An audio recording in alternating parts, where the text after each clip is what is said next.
عین عبادت بھی شمار ہوتا ہے، کیونکہ وہ اللہ کے حکم کی تعمیل کر رہا ہوتا ہے۔ کھانا پینا انسان کے مزاج پر بھی اثر انداز ہوتا ہے، اس لیے اس بارے میں 2 واضح ہدایات دی گئی کہ انسان جو بھی کھائے حلال ہو اور طیب، پاکیزہ، عمدہ بھی ہو۔ اس سلسلے میں ہمیں حلال و حرام کے احکامات قرآن و سنت سے واضح طور پر ملتے ہیں۔ نہ صرف یہ کہ کھائی جانے والی چیز حلال ہو، بلکہ جس مال سے کھانا خریدا جائے اس کا بھی حلال ہونا ضروری ہے۔ حقیقت یہ ہے کہ مومن اصول اور ضابطے کی رسی میں بندھا ہوتا ہے، اپنی خواہش اور رائے کی بجائے اللہ اور رسول کے بتائے ہوئے احکامات اور ہدایات پر چلتا ہے اور اس پابندی میں خوشی محسوس کرتا ہے۔ انسان کی کامیابی بھی اسی میں ہے کہ وہ اپنی آزادی کو اصول و ضابطے کا پابند بنائے، حلال و حرام میں تمیز کرے، جن چیزوں کی اجازت دی گئی انہیں بخوشی استعمال کرے، ان سے اپنے آپ کو روکے نہیں، خود ساختہ پابندیاں اپنے اوپر نہ لگائے، اور جن چیزوں سے انسان کو منع کیا گیا ہے وہ ان سے اپنے آپ کو روک لے۔ یہی عبادت ہے، یہی اللہ کی فرما برداری ہے، اور اسی میں ایک مومن کی کامیابی ہے۔ تو آئیے دیکھتے ہیں کہ اس آیت میں ہمارے لیے کیا حکم ہے۔ وَكُلُوا مِمَّا رَزَقَكُمُ اللَّهُ حَلَالًا طَيِّبًا وَاتَّقُوا اللَّهَ الَّذِي أَنْتُمْ بِهِ مُؤْمِنُونَ، اور اللہ نے تمہیں جو کچھ دیا ہے اس میں سے حلال اور طیب کھاؤ، اور اس اللہ سے ڈرو جس پر تم ایمان رکھنے والے ہو۔ یہاں پر کلو کا لفظ جو ہے یہ امر کا صیغہ ہے، جس کا ایک معنی کہ کھاؤ، یعنی ضرورت کے مطابق کھاؤ اور بھوکے رہ کر اپنے آپ کو قتل نہ کرو۔ تو یہ وجوب کا معنی بھی دیتا ہے اور مستحب کا معنی بھی۔ تو جب زندہ رہنے کے لیے کھانے کی ضرورت ہو تو اس وقت کھانا واجب ہے، اور جس وقت انسان محتاج تو ہو لیکن کھانے کی ضرورت نہ ہو اس وقت کھانا مستحب ہے، اور جو نہ ہی محتاج ہو نہ ہی مجبور ہو تو اس وقت اس کے لیے یہ حکم مباح حکم ہے کہ کھاؤ پیو۔ ایک اور جگہ پر بھی آتا ہے کلو واشربو ولا تسرفو، کھاؤ اور پیو لیکن اسراف مت کرو۔ مما رزقکم اللہ، اس میں سے جو اللہ نے تمہیں رزق دیا ہے، یعنی اللہ سبحانہ تعالیٰ نے جو بھی ہمارے لیے چیزیں پیدا کی، اگائیں، یا جن بھی مختلف ذرائع سے کھانے کی چیزیں آتی ہیں، وہ اگر دیکھا جائے تو سب اللہ ہی کا دیا ہوا ہے۔ اور پھر اللہ سبحانہ تعالیٰ ہمیں رزق دیتا ہے جس سے ہم کھانا خریدتے ہیں یا اس کو استعمال کرتے ہیں، تو اللہ کی طرف اس کی نسبت جاتی ہے کہ تمہیں پیدا بھی اللہ نے کیا ہے اور تمہیں کھلاتا بھی وہی ہے۔ لیکن جب ہمیں کھانے کا کہا گیا تو 2 شرائط بھی لگا دی گئیں کہ حلالم طیبن، حلال ہو اور طیب ہو، یعنی اللہ کے اس رزق میں سے کھاؤ جو اللہ تعالیٰ نے ان اسباب کے ذریعے سے تمہاری طرف بھیجا ہے جو تمہیں میسر ہیں، بشرطے کہ یہ رزق حلال ہو، چوری یا غصب شدہ مال سے حاصل نہ کیا گیا ہو، کسی پر ظلم کر کے حاصل نہ کیا گیا ہو، اور اسی طرح جیسے گوشت وغیرہ ہے تو وہ حلال ہو، اور بھی جہاں جہاں حلال اور حرام کی تمیز بتائی گئی اس کو مد نظر رکھتے ہوئے ہی کھایا جائے۔ اسی طرح یہ ہے کہ طیب بھی ہو۔ طیب کا ایک معنی پاک ہوتا ہے، یعنی اس کے اندر کوئی ناپاکی اور خباثت نہ ہو، گندگی نہ ہو، گلا سڑا نہ ہو۔ تو اس طرح درندے اور دیگر ناپاک چیزیں جو ہیں وہ اس دائرے سے نکل جاتی ہیں۔ اسی طرح طیب کا یہ معنی ہے کہ وہ کھاتے وقت انسان کے اوپر ناگوار نہ ہو، یعنی انسان خوش دلی سے کھائے، ہنی ام مریعہ ہو کر کھائے، یعنی مزے سے کھائے اور خوشگوار سمجھ کر کھائے۔ یعنی تقویٰ کا تقاضا یہ نہیں ہے کہ انسان کڑوے کسیلے کھانے کھائے یا بدمزہ کھانے کھائے، بلکہ صحیح طور پر پکا ہوا ہو، اس میں اللہ تعالیٰ نے جو بھی غذائیت رکھی ہے وہ بھی ہو، خوشبودار بھی ہو، ذائقے میں بھی اچھا ہو، لیکن صرف ذائقے کے لیے نہ کھایا جائے بلکہ اس کے ساتھ ساتھ وہ غذائیت سے بھی بھرپور ہو، یعنی ہولسم ہو۔ تو حلال میں وہ چیزیں آ گئیں جن کے کھانے کی اللہ نے اجازت دی، اور طیب میں وہ چیزیں آ گئیں جو انسان کے حواس کو لذیذ لگتی ہیں، جن کی رنگ، ذائقہ، خوشبو اچھا ہوتا ہے، نفس کے لیے خوشگوار ہوتا ہے۔ اور پھر یہ کہ پاکیزہ ذرائع سے یہ چیزیں حاصل کی جائیں، اور اتنا حاصل کیا جائے جتنا جائز ہو، اس جگہ سے حاصل کیا جائے جو جائز ہو۔ اسی طرح کا کھانا دنیا اور آخرت میں طیب ہوگا، اور اس سے نہ تو بدہضمی ہوگی اور نہ ہی انسان پر بوجھل پن ہوگا۔ ورنہ اگر دنیا میں کوئی کھانا لذیذ بھی ہے لیکن اگر حرام ذریعے سے کمایا گیا ہے تو وہ آخرت میں طیب نہیں ہوگا، انسان کو اس کا خمیازہ بھگتنا ہوگا۔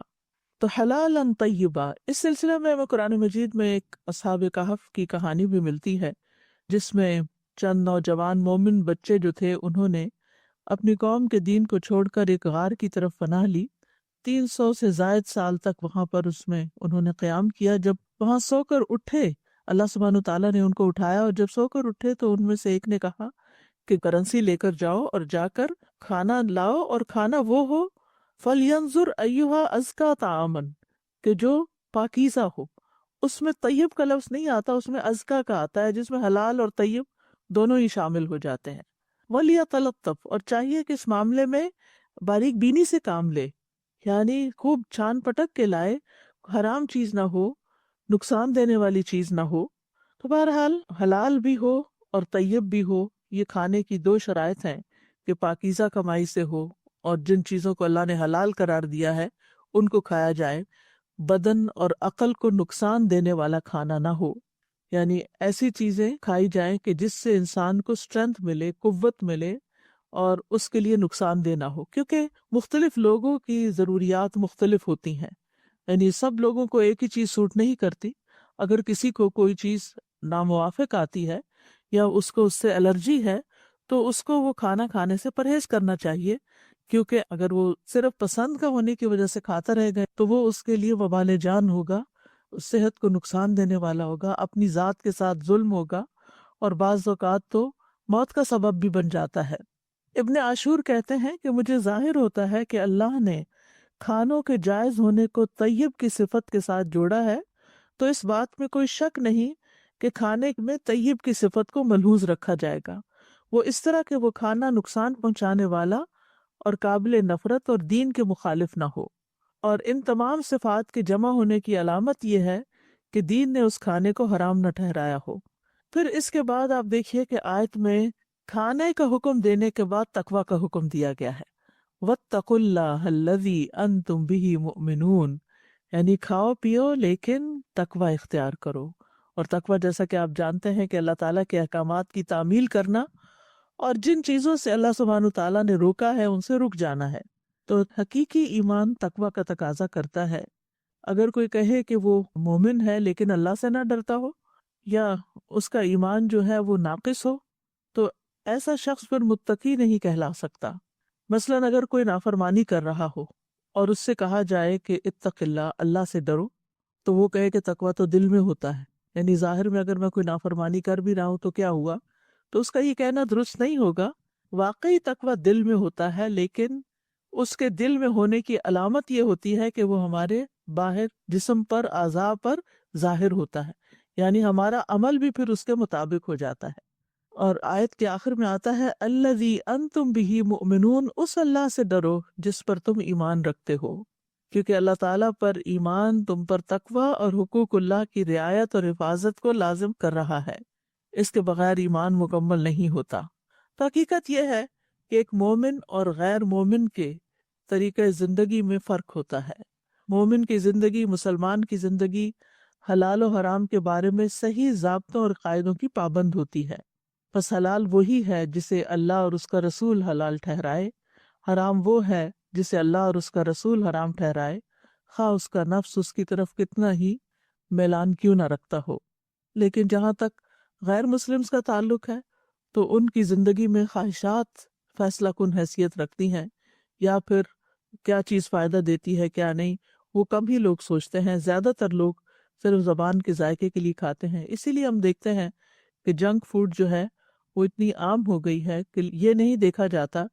کہ وہ ہمارے لیے فائدہ مند ہے یا نقصان دہ ہے، یہ دیکھا جاتا ہے کہ وہ کتنے مزے کی ہے۔ قرآن مجید کو اگر ہم مطالعہ کریں تو دیگر مقامات پر بھی ہمیں حلال اور طیب کھانے کی بات پتہ چلتی ہے۔ سورۃ النحل میں اللہ تعالیٰ فرماتے ہیں فَكُلُوا مِمَّا رَزَقَكُمُ اللَّهُ حَلَالًا طَيِّبًا وَاشْكُرُوا نِعْمَتَ اللَّهِ إِن كُنتُمْ إِيَّاهُ تَعْبُدُونَ، پس اللہ نے جو تمہیں حلال اور پاکیزہ رزق دیا ہے وہی کھاؤ، اگر واقعی تم اسی کی عبادت کرنے والے ہو تو اللہ کی نعمت کا شکر ادا کرو۔ تو اس سے یہ پتہ چلتا ہے کہ عبادت صرف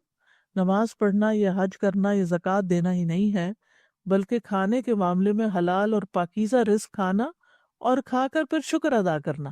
یہ عبادت ہے۔ یعنی اس پر بھی اسی طرح انسان کو اجر ملتا ہے جیسے اور احکامات کی پابندی کرنے کا اجر ملتا ہے۔ پھر اسی طرح قرآن مجید میں سورۃ البقرہ میں تمام انسانیت کو، تمام لوگوں کو حلال اور طیب کھانے کی دعوت دی گئی ہے۔ فرمایا یا ایھا الناس کلوا مما فی الارض حلالا طیبا ولا تتبعوا خطوات الشیطان انہ لکم عدو مبین۔ اے لوگو، ان چیزوں میں سے جو زمین میں ہے حلال پاکیزہ کھاؤ اور شیطان کے قدموں کی پیروی مت کرو، بے شک وہ تمہارا کھلا دشمن ہے۔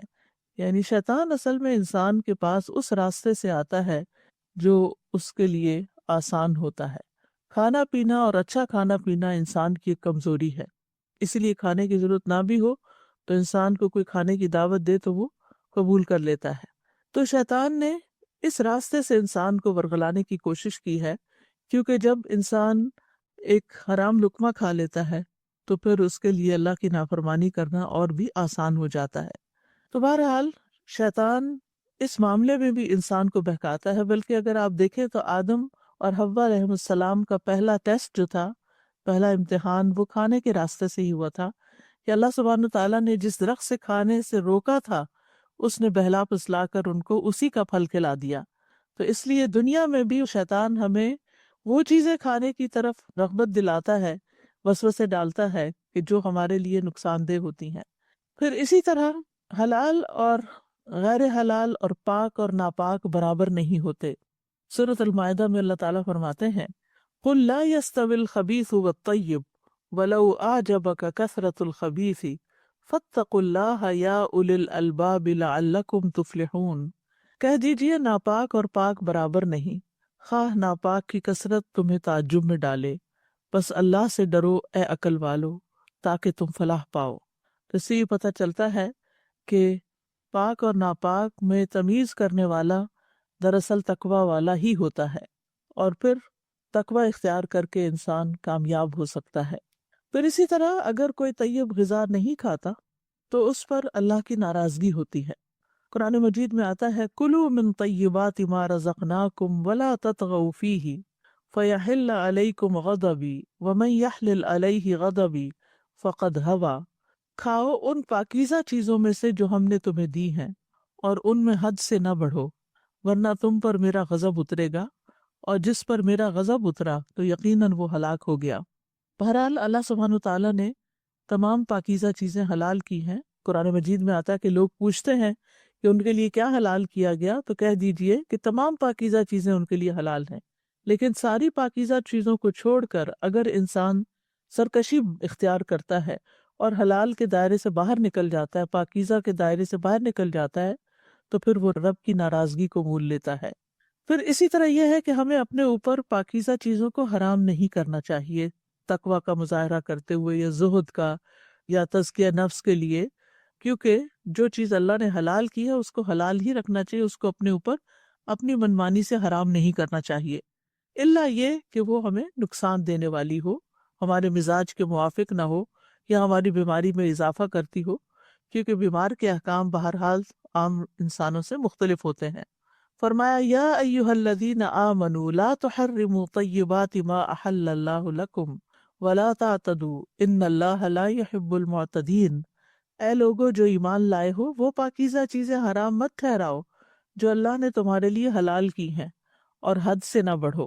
بے شک اللہ حد سے بڑھنے والوں سے محبت نہیں کرتا۔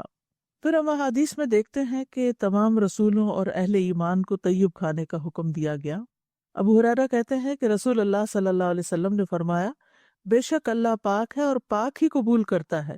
اور بے شک اللہ نے مومنین کو بھی وہی حکم دیا جو اس نے رسولوں کو دیا۔ بس اللہ تعالیٰ نے فرمایا یا ایھا الرسل کلوا من الطیبات واعملوا صالحا، اور اللہ تعالیٰ نے فرمایا یا ایھا الذین آمنوا کلوا من طیبات ما رزقناکم، یعنی رسولوں کو بھی طیبات کھانے کا حکم دیا اور مومنوں کو بھی۔ پاکیزہ کھانے کی مثال حدیث میں کچھ یوں آتی ہے، نبی صلی اللہ علیہ وسلم نے فرمایا بے شک مومن کی مثال شہد کی مکھی کی طرح ہے، جو پاکیزہ چیز کھاتی ہے پاکیزہ رس خارج کرتی ہے، اور جس پھول پتی یا پتے پر بیٹھتی ہے وہ نہ ٹوٹتا ہے نہ ہی وہ خراب ہوتا ہے، یعنی فساد نہیں کرتی۔ انسان زمین سے اپنا رزق حاصل